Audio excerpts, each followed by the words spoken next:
MCTV, la chaîne qui enseigne, la chaîne qui éclaire. man gis naa ku jiite Mafatihul Kunuz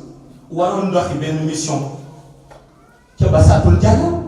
waaye réalité lumière ya fa ne permettre ko woon mu dox ndax nee na dafa am ñaari rox yoo xam ni nee na zikr daf leen naroon a sànq te nun dañu defoon zikr du sànq mu ni ndax kii dafa jël salatul fatiha nee na rax ci ay talsam mu ni kële jël jawharatul kamal moom it rax ci ay talsam ndax kilifa gën ka koy orienté nee na ko boo jàngee bi dana mel ne jàng nga 1 million jawharatul kamal kii ni ko boo jàngee bi dana mel ne jàng nga 1 million salatul fatiha nee na mu boole ñaar ya te nit ku baax la ñàkk xam boo ko ci dugal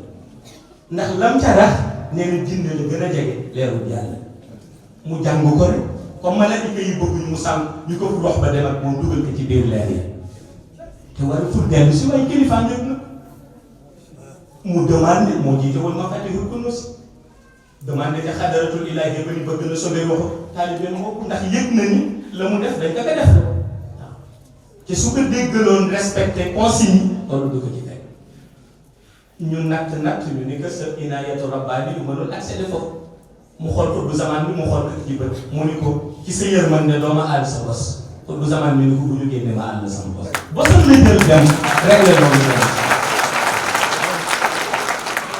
parce que ci xay bët mi ngi mel ni nga ñëw fekk nit mu yore voiture nga ni que sama oto lii la mën a parcourir ci nombre de kilométrage àll ma sa bos mu àll la bosam nga dem dellu si teeral voiture loolu la def dem subi waxu taalibe ba noppi dellu si pour wax la ni am na ñoo xam ni seeni njaboot jaral na leen lu nekk parce que kooku bu doon koo xam ni du woon nitu yàlla waxuma sax dimbali taalibeem boobu mais du yëg ni ma nga foofu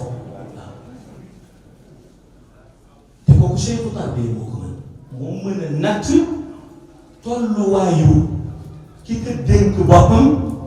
te du ko woo ba mu ñëw pour xam fu kooku toll ndax mag ñi dañuy tànk gisoo nit xamoo fa mu toll nee nañu loolu du wilaaye nee nañu wilaaye mooy nga ni gisoo nit ki nii ci shahada dëkk ba mu nekk nekkoo te yaa ngi koy contrôler 24 heures sur 24. Médina Cheikh, Médina Cheikh, Médina Cheikh TV, chaîne de lumière. Médina Cheikh, Médina Cheikh, Médina Cheikh TV, chaîne de lumière.